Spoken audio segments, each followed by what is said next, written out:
Hello, welcome back to Sonali and princess channel. तर तुमचं स्वागत आहे आपल्या नवीन व्लॉगमध्ये. तर आपले व्लॉग तुम्ही बघितलेच असतील आधीचे, जे मी तुम्हाला बोललेले की मी मसाल्याचे संपूर्ण दाखवेल, मसाला होतपर्यंतचे. तर हा शेवटचा पार्ट आहे आणि त्याच्यामध्ये मी दाखवलेलं आहे की किती सगळं साहित्य घेतलेलं आहे, जे आपले खडे मसाले असतात त्याचे, आणि बाकीचा पूर्ण मसालासुद्धा शेवटपर्यंत कसा टिकून राहतो किंवा त्याचा कलर जसा लास्टपर्यंत जसा तसा राहतो, मसाला शेवटपर्यंत, म्हणजे त्याची थोडी पण चव अशी वर खाली होत नाही, आणि मसाला कसा भरून ठेवायचा, मसाला कसा बनवायचा, ह्या सगळ्या गोष्टी मी या व्लॉगमध्ये दाखवलेल्या आहेत. सो चला आपण बघूया, व्हिडिओ स्किप न करता संपूर्ण बघा. तर इथे सगळे मसाले मी तुम्हाला दाखवत आहे, जे मी मसाला बनवताना त्याच्यामध्ये घालणार आहे. आता इथे आपण पहिल्यांदा धणे भाजून घेणार आहोत. तर इथे अर्धे मसाल्यासाठी भाजून घेतलेले आहेत आणि अर्धे धणे आहेत ते धना पावडर बनवण्यासाठी भाजून घेत आहोत आपण. इथे आपण हे पांढरे तीळ घेतलेले आहेत 50 ग्राम, ते सुद्धा आपण छानसे परतून घेणार, अगदी लालसर नाही. तर इथे हे टोपातले आहेत ते धना पावडर करायचे, हे आपल्याला मसाल्यामध्ये टाकायचे. इथे पण बडीशेप भाजून ठेवलेली आहे, ही मोहरी आहे ती सुद्धा भाजून घ्यायचे, हे जिरं आहे हे सुद्धा भाजायचं आहे, खसखस, तिकडे तीळ आहे, हे शहाजिरा आहे, हे सगळं 50-50 ग्राम आहे. आणि ते शहाजिरा कुठे गेलं, ह्यात पण शहाजिरा आहे, ते सुद्धा आपल्याला भाजून घ्यायचं.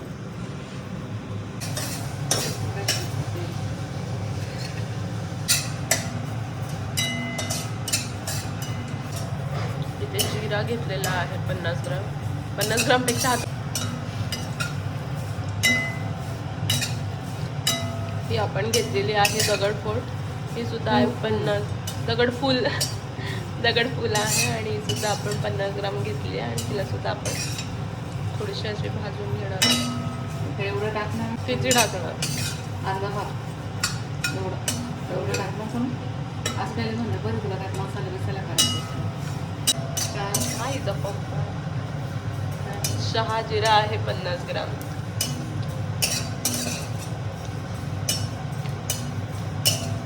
शहाजिरासाठी पण डिश काढायला लागेल, दुसरी घ्यायचं चपाती वगैरे.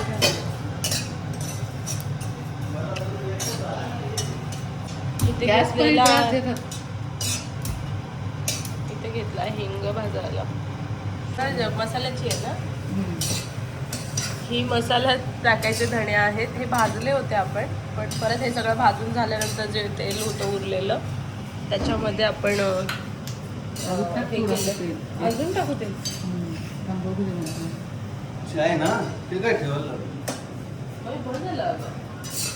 थोडंसं टाक बस.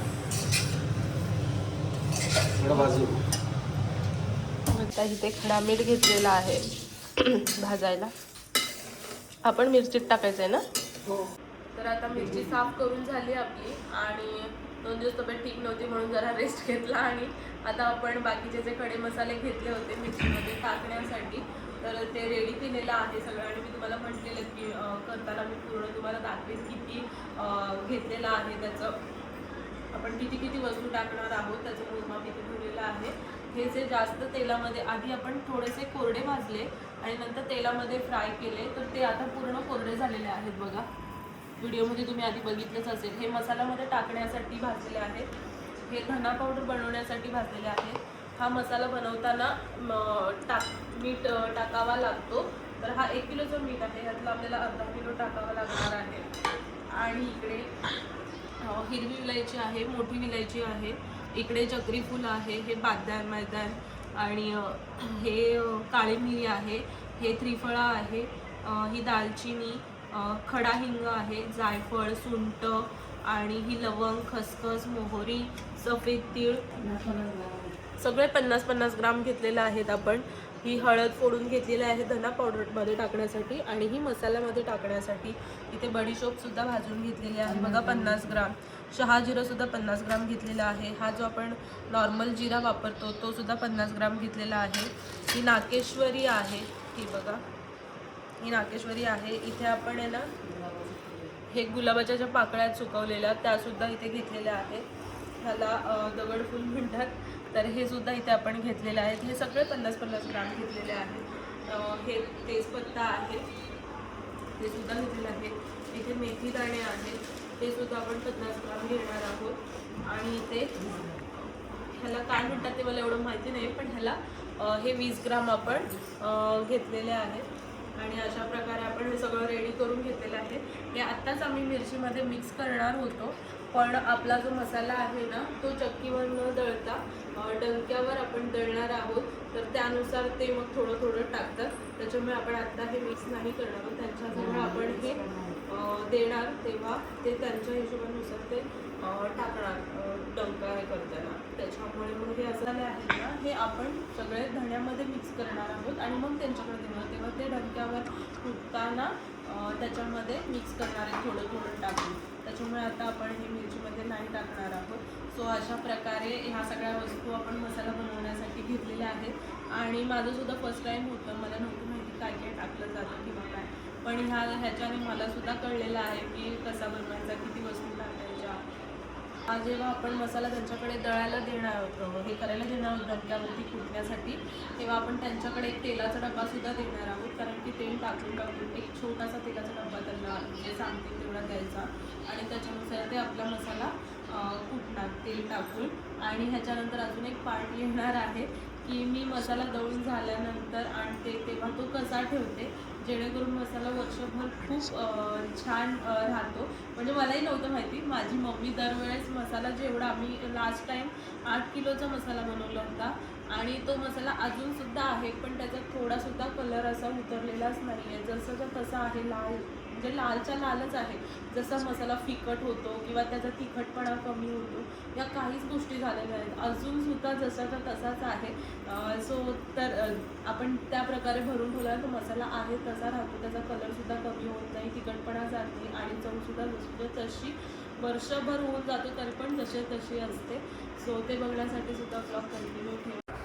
तर इथे हे सगळे मसाले आता आपण एकत्र केले धना पावडरमध्ये आणि आपण हे मिरचीमध्ये मिक्स करणार आहोत आणि मग आपण डंक्यावरती नेणार आहोत. आणि ह्यावेळेस थोडीशी एक नवीन म्हणजे ज्या गुलाबाच्या पाकळ्या आहेत सुकवलेल्या त्यासुद्धा आपण ॲड केलेल्या आहेत.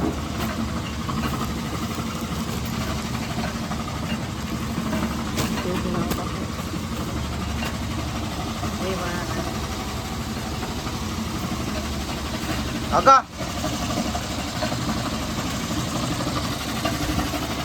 कशी केली आहे मिरची आता झालेला? 250 रुपये 80 रुपये किलो का? किती तास लागते आता आपल्याला? 2 किलो होते. आपला 6 किलो आहे. 3 तासात होऊन जाईल ना? म्हणजे 1 वाजेपर्यंत.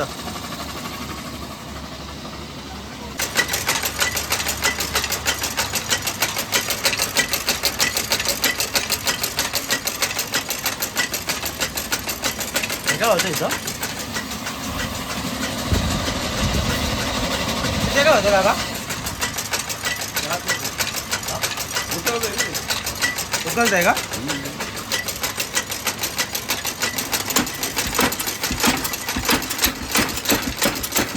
तिथून इकडं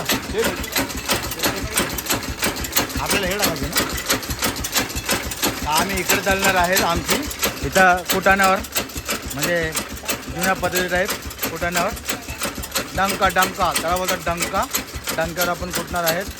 आणि इकडे आपली चक्की नॉर्मल जसं आपण पीठ चालतो तशी चक्की, पण ह्याच्यापेक्षा ह्याची चव वेगळी असते या मसाल्याची, त्यामुळे आपण डंक्यावर कुटणार आहोत.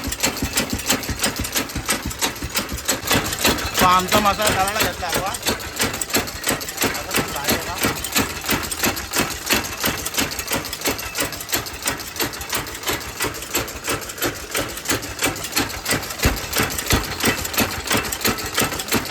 गाईज आमचा मसाला दळून झालेला आहे. हे बघा धना पावडर आहे आपली दळून ह्याच्यामध्ये झालेली आहे. आणि आपला लास्टला जो मसाल्याचा उरतो ना खरडा, हा पण मस्त लागतो. याच्यात तर तेलाची चटणी मिक्स करायची, मस्त लागतं. आणि मिरच्या ठेवल्यात घरी, कधी वल्ल्या खोबऱ्यासोबत चटणी बनवायला लागते त्यासाठी.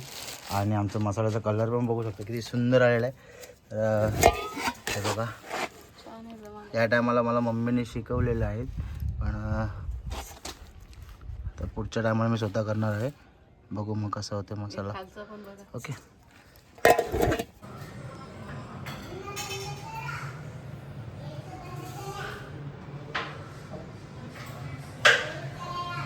हा मसाला दळून आणलेला आहे म्हणजे आपण डंक्यावरून, आणि तशाच पिशव्या भरून ठेवते आणि म्हणजे पूर्ण नेक्स्ट इयर येतपर्यंत मसाला जसा तसा त्याचा कलर राहतो, चवसुद्धा राहते आणि तिखटसुद्धा तसा तिखटपणासुद्धा तसाच राहतो. आणि खरंच असा ठेवल्यानंतर मसाला खूप राहतो. त्याच्यामध्ये थोडंसं प्रत्येक पिशवी भरताना आपण 1, 2, 3 हिंगाचे तुकडे, जे मोठा हिंग असतो तो त्याच्यामध्ये मिक्स करायचा आणि भरून ठेवायचा. मी तुम्हाला हिंगाचे तुकडेसुद्धा दाखवते. हे बघा, हा मोठा जो हिंग असतो तो आपण त्यात भरायचा प्रत्येक पिशवीमध्ये, म्हणजे मसाला चांगला अजून चांगला राहतो. सो मीच ॲक्च्युली भरणार होते, पण काय होतं की प्रिन्सेससारखी अंगावर येते आणि हात तिखट वगैरे असतात, कधी तोंडावरून हात फिरवावा लागतो, कधी नाकावर, तर ते तिला तिखट लागायला नको म्हणून मी ते थोड्याशा पिशव्या भरल्या आणि बाकीच्या मी भाऊंना सांगितलेल्या आहेत. तर ते पण मी दाखवते की ते कशा भरतायत. तर हे बघा, आपण मार्केटमधून अर्धा किलोची 1 किलोची अशी पिशवी आणलेली आहेत, कॅरीबॅग्स आणलेल्या आहेत ह्या, ज्या आपण दुकानामध्ये साखरसाठी वगैरे असतात त्या, आणि त्याच्यामध्ये असं भरतो आहे.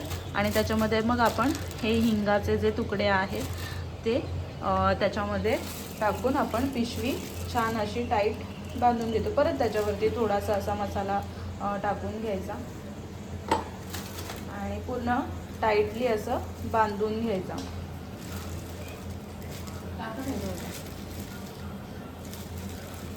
अशा प्रकारे प्रत्येक पिशवी बांधून घ्यायची. इथे धना पावडरसुद्धा तशाच भरलेल्या आहेत. ह्यावेळेस आम्ही हळद नाही बनवलेली आहे, कारण ह्यांच्या ऑफिसमधून एका फ्रेंडकडून बनवून आणलेली, नाही तर आम्ही हळदसुद्धा 2 किलो बनवतो, धना पावडर 1-1.5 किलो किंवा 2 किलो अशी बनवतो. पण ह्यावेळेस नाही बनवली कारण रेडीमेड बनवून आलेली आहे म्हणून. सो आता पूर्ण मसाला तर तुम्ही पूर्ण व्लॉग बघितलाच असेल. आणि हो, मलासुद्धा अजून नाही बनवता येत. मी सुद्धा माझ्या मम्मीकडूनच दरवर्षी मसाला बनवून घेते आणि ह्यावेळेस असं ठरवलं होतं की तिच्याकडेच थांबेल, तिच्याकडेच सगळं शिकून घेईल, जेणेकरून नेक्स्ट टाईम मी सुद्धा बनवायला शिकेल. त्यामुळे अगदी साध्या सोप्या पद्धतीने ह्यात दाखवलेलं आहे. तुम्ही बघितलंच असेल व्लॉगमध्ये की किती साध्या एकदम सोप्या पद्धतीने मसाला आपण घरगुती कसा बनवू शकतो ते मलासुद्धा समजलेलं आहे. आणि व्लॉगद्वारे मलासुद्धा दरवर्षी हा मसाला बनवताना मदत होणार आहे की हा एवढं आपल्याला साहित्य घ्यायचं आहे हे ते सगळं. तर अशा प्रकारे मी मसाला पूर्ण बनवला आणि कसा शेवटपर्यंत तो टिकून राहावा, कलर त्याचा असा कमी नाही व्हावा किंवा त्याची चव कमी नाही व्हावी, त्यासाठी मी कसा त्याला भरवून ठेवते वर्षभरासाठी, ते सगळं मी तुम्हाला दाखवलेलं आहे. तुम्ही बघितलंच असेल व्लॉगमध्ये. तर कसा वाटला व्लॉग मला कमेंटमध्ये नक्की सांगा आणि भेटूया अशाच पुढच्या एखाद्या छानशा व्लॉगमध्ये. Bye bye.